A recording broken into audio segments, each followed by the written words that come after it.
உம்மை நம்பியிருக்கிறேன். நான் நடக்க வேண்டிய வழியை எனக்கு காண்பியும். சங்கீதம் 143:8.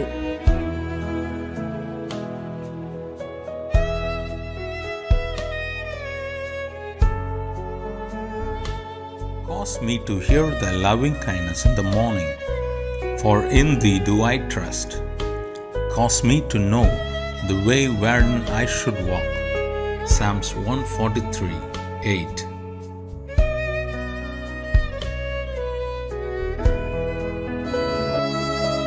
கர்த்தருடைய பரிசுத்த நாமம் மகிமைப்படுவதாக. கிறிஸ்துவுக்குள் மிகவும் பிரியமானவர்களே, மகிழ்ச்சிகரமான இந்த 3வது மாதத்தின் முதல் நாளிலே காட் கூசிஸ் மினிஸ்ட்ரி சார்பாக தேவனாகிய கர்த்தர் உங்களையும் உங்கள் குடும்பங்களையும் உங்கள் ஊழியங்களையும் ஆசீர்வதிப்பாராக. தேவனாகிய கர்த்தர் இந்த மாதத்திலே உங்கள் முன்பாக சென்று எல்லா தடைகளையும் அகற்றுவார் என்று விசுவாசித்து அதை உறுதிப்படுத்துகிறேன். தேவனுடைய கிருபையும் சமாதானமும் பாதுகாப்பும் தயவும் உங்களோடு இருக்க வாழ்த்துகிறேன். இந்த மாதத்திலே தேவனாகிய கர்த்தர் நமக்கு முன்பாக சென்று சகல தடைகளையும் நீக்கி நாம் ஜெயம் கொள்ளும்படியாக, நாம் கர்த்தருக்குள் மகிழ்ந்திருக்கும்படியாக அவர் நமக்கு உதவி செய்வார். தொடர்ந்து தேவனுடைய நாமத்தை எல்லா சூழ்நிலைகளிலும் துதிக்கவும் ஸ்தோத்தரிக்கவும் உங்களை ஒப்பு கொடுங்கள். அவருடைய இரக்கம் பெரியது. தொடர்ந்து அவர் உங்களை நடத்த உண்மையுள்ளவராயிருக்கிறார். தேவனாகிய கர்த்தர் உங்களையும் உங்கள் குடும்பங்களையும் ஆசீர்வதிப்பாராக. ஆமென்.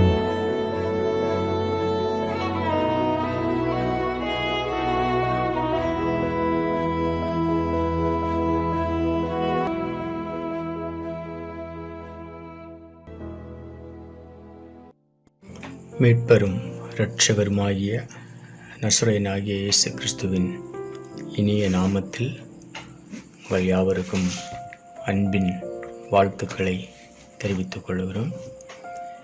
இந்த நாளிலும் கூட நாம் தியானத்திற்காக எடுத்துக்கொண்ட ஒரு வேத பகுதி நீதிமொழிகள் புஸ்தகம் 24வது அதிகாரம், அதோடைய 16வது வசனம். நீதிமான் 7 தரம் விழுந்தாலும் திரும்பவும் எழுந்திருப்பான், துன்மார்க்கரோ தீங்கிலே இடருண்டு கிடப்பார்கள். ஒரு நீதிமான் 7 தரம் விழுந்தாலும் திரும்பவும் அவன் எழுந்திருப்பான். எழும்பாமல் தீங்கிலே கிடக்கிறவர்களுக்கு துன்மார்க்கன் என்று வேதத்திலே சொல்லப்பட்டிருக்கிறது. இன்று நாம் தியானத்திற்காக எடுத்துக்கொள்ளுகிற ஒரு சிறிய தலைப்பு, ஒரு நீதிமானின் பயணம் அல்லது ஒரு நீதிமானின் வாழ்க்கை முறை அப்படிங்கிற தலைப்பை நாம் இன்று தியானிக்க போகிறோம். இந்த மனிதர்களை குறித்து பார்க்கும்போது 4 விதமான மனிதர்களை பார்க்க முடியும். ஒன்று, தேவனுடைய சமூகத்தில் விழாமல் நிற்பது. இப்படிப்பட்ட மனிதர்களை பார்ப்பது மிகவும் கடினம். நாம் வேதத்திலே ஒரு சிலரை தான் பார்க்க முடியும். இதுதான் முதல் ரகம். விழாமல் தேவனுக்காக எல்லா காரியத்திலேயும் வைராக்கியமாக நிற்பது.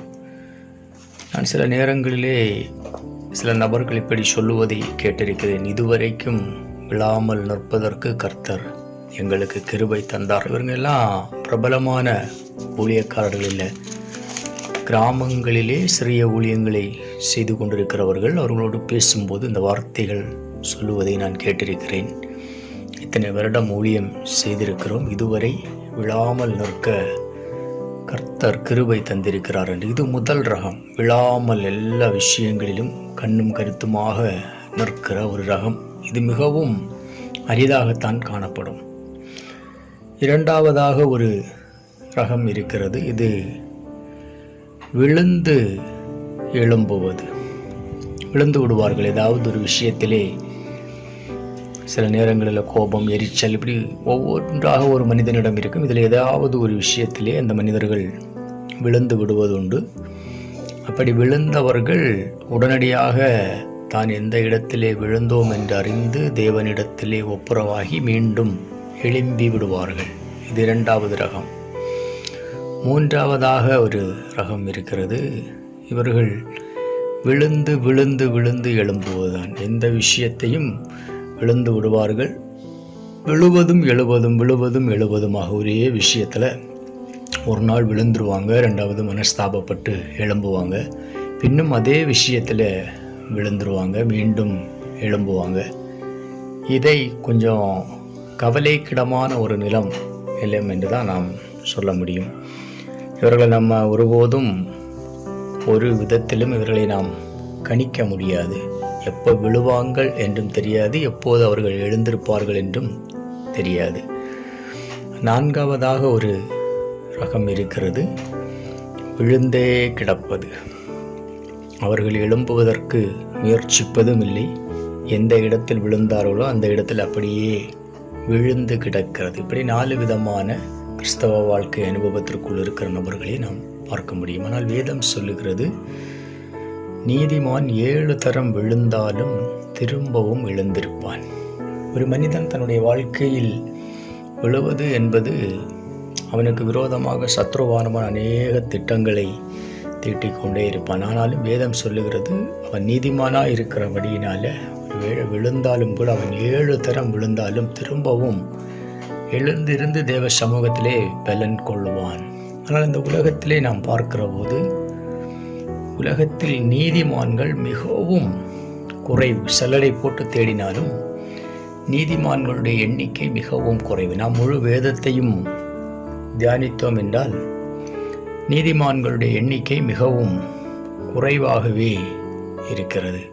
இந்த நீதிமானுக்கு வேதம் கொடுக்கிற ஒரு சில பெயர்கள் உண்டு.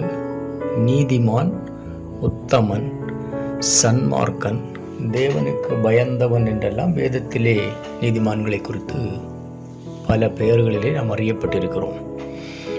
ஆதியிலே தேவன் வானத்தையும் பூமியையும் சிருஷ்டித்தார். எல்லா படைப்புகளையும் படைத்ததற்கு பிற்பாடு மனிதனை படைத்து கொஞ்சம் காலத்திற்கு பிற்பாடு மனிதனை படைத்ததற்காக கர்த்தர் மனஸ்தாபப்பட்டார். வேதத்திலே வாசிக்கிறோம். மீதி எல்லாவற்றையும் படைத்ததை நல்லது நல்லது நல்லது என்று கண்ட தேவன் மனிதனை தன் சாயலாக அவர் படைத்து மனஸ்தாபப்பட்டிருக்கிறார். ஆதியாகமம் புஸ்தகத்திலே வாசிக்கும் போது 6வது அதிகாரத்தில் இது சொல்லப்பட்டிருக்கிறது. அப்பொழுது கர்த்தர் இந்த மொத்த மனிதனையும் அழிப்பதற்காக அவர் வகை தேடுகிறார். 6வது அதிகாரம் 7லிருந்து 9 வசனங்களை வாசித்தால் அந்த வண்ணமாக சொல்லப்பட்டிருக்கிறது. அப்பொழுது கர்த்தர், நான் சிருஷ்டித்த மனுஷனை பூமியின் மேல் வைக்காமல் மனுஷன் முதற்கொண்டு மிருகங்கள், ஊரும் பிராணிகள், ஆகாயத்து பறவைகள் பரியந்தம் உண்டாயிருக்கிறவர்களை நிக்கிரகம் பண்ணுவேன். நான் அவர்களை உண்டாக்கினது எனக்கு மனஸ்தாபமாய் இருக்கிறது என்றார். மனிதன் நிமித்தம் எல்லாவற்றையும் கர்த்தர் நிக்கிரகம் பண்ணும், முற்றிலும் அழித்து போடும்படிக்கு கர்த்தர் மனஸ்தாபப்படுகிறார். ஆனால் 8வது வசனத்தில் சொல்லப்பட்டிருக்கிறது, நோவாவுக்கோ கர்த்தருடைய கண்களில் கிருபை கிடைத்தது. அதனால் நோவாவுக்கு கர்த்தருடைய கண்களில் கிருபை கிடைத்தது என்றால் 9லே சொல்லப்பட்டிருக்கிறது, நோவாவின் வம்ச வரலாறு. நோவா தன் காலத்தில் இருந்தவர்களுக்குள்ளே நீதிமானும் உத்தமனுமாய் இருந்தான். நோவா தேவனோடு சஞ்சரித்து கொண்டிருந்தான். நோவா என்கிற மனிதன் தேவனோடு சஞ்சரிக்கிறவனாகவும் உத்தமனாகவும் இருந்தான். அவன் உத்தமனாய் இருந்தபடியினால் கர்த்தர் அவனையும் அவனுடைய குடும்பத்தை மட்டும் தப்பவிட்டு மீதி எல்லாரையும் அழித்து விட்டார். அப்படின்னா ஆண்டவர் ஆரம்பத்திலே படைத்த அந்த மனிதர்களில் தேவன் விரும்புகிறது மாதிரியான ஒரு நீதிமான் இருந்திருக்கிறான் அப்படின்னு பார்த்தா மிகவும் குறைவாக இருந்தால்தான் கர்த்தர் மனஸ்தாபப்பட்டு அழிப்பதற்காக சித்தம் கொண்டார்.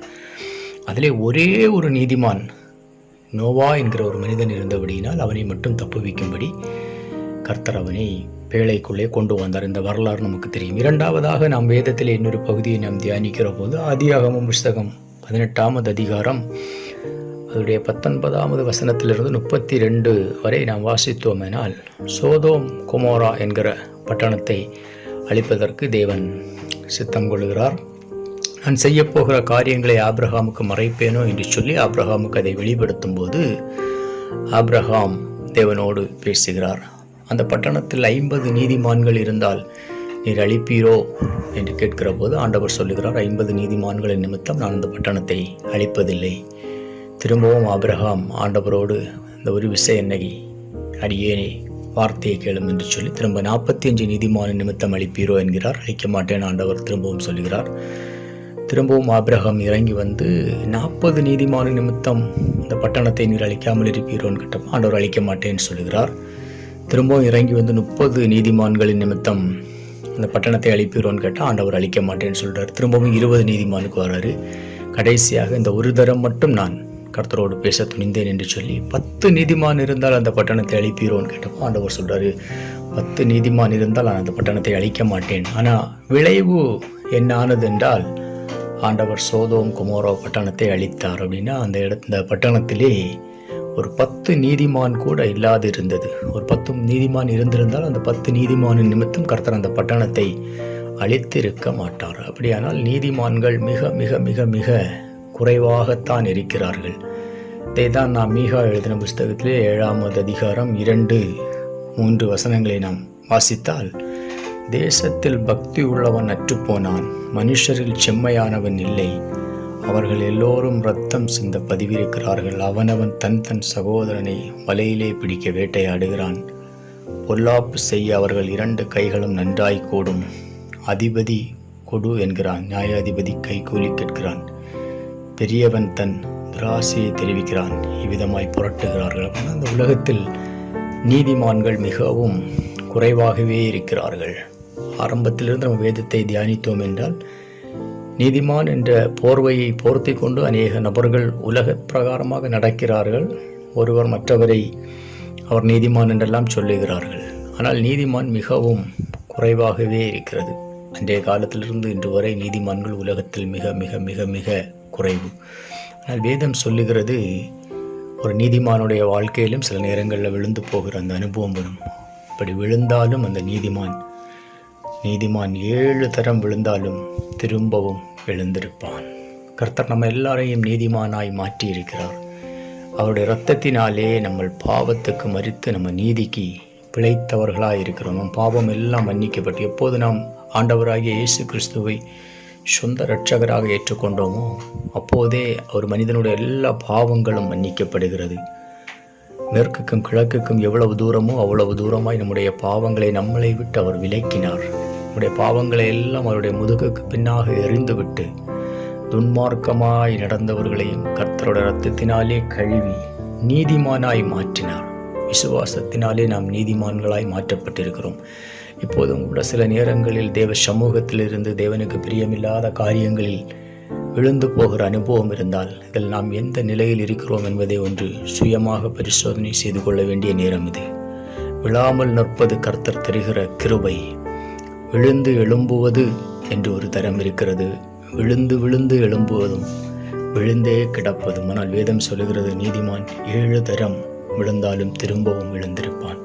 கர்த்தருடைய சமூகத்துக்கு நேராக நாம் திரும்புகிற நேரம், இந்த நீதிமான்கள் மிகவும் குறைவாக இருக்கிற நேரத்தில் நீதிமான்களை நோக்கி கர்த்தருடைய கண்கள் உலாவுகிறபடியினால நம்மளும் ஏதாவது இடத்திலே விழுந்து போயிருப்போமானால் கர்த்தரிடத்தில் இது திரும்புகிற நேரம் ஒரு விஷயம் ஒப்பு கொடுத்து ஜெபிக்கலாமா? பரிசுத்தம் உள்ள தேவனே, துதிகளின் மத்தியில் வாசம் பண்ணுகிறவரே, எங்களுடைய பரம தகப்பனே, ஆண்டவரே, ஒரு நீதிமான் 7 தரம் விழுந்தாலும் எழுந்திருப்பான் என்று சொன்ன உடைய வசனத்தின்படி அநேக தரங்களில் ஆண்டவரே சில நேரங்களில் உணர்ச்சி வசப்பட்டு அப்பா, சில நேரங்களில் புத்தியினத்தினால் ஏதோ ஒரு காரியங்களினால் உங்களுடைய வார்த்தைக்கு புறம்பாய் சில நேரங்களிலே செயல்பட்டது உண்டு ஆண்டவரே.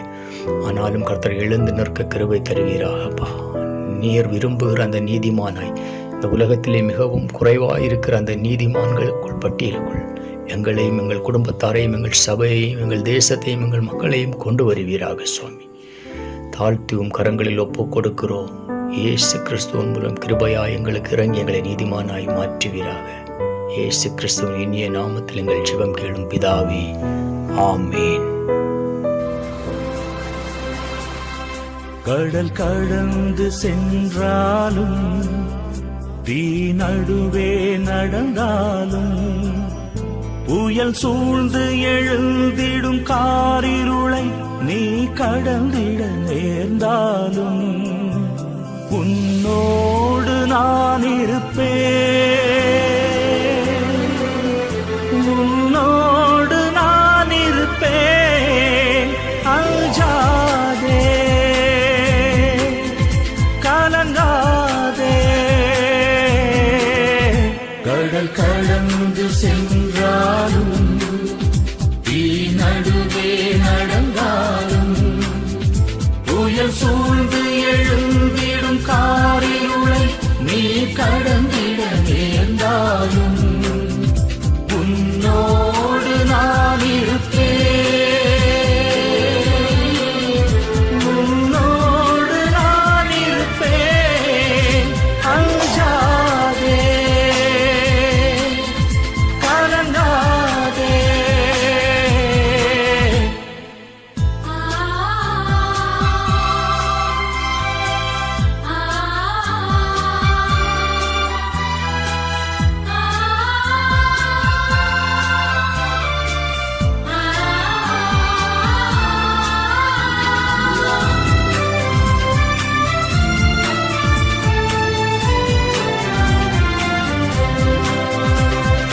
தேவனின் பார்வையில் நீ மதிப்புள்ளவன், பொன்விளை நிலம் போலே.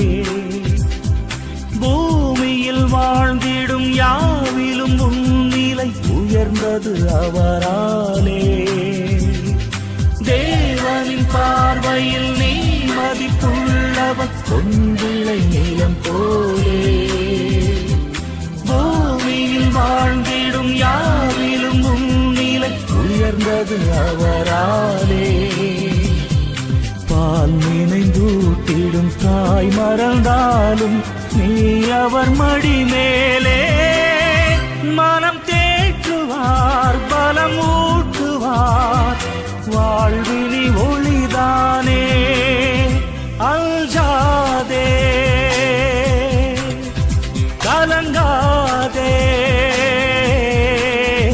கடல் கடந்து சென்றாலும் தீ நடுவே நடந்தாலும் புயல் சூழ்ந்து எழுந்திடும் காரிருளை நீ கடந்திட நேர்ந்தாலும் உன்னோடு நான் இருப்பேன், உன்னோடு நான் இருப்பேன். அஞ்சாதே, கலங்காதே.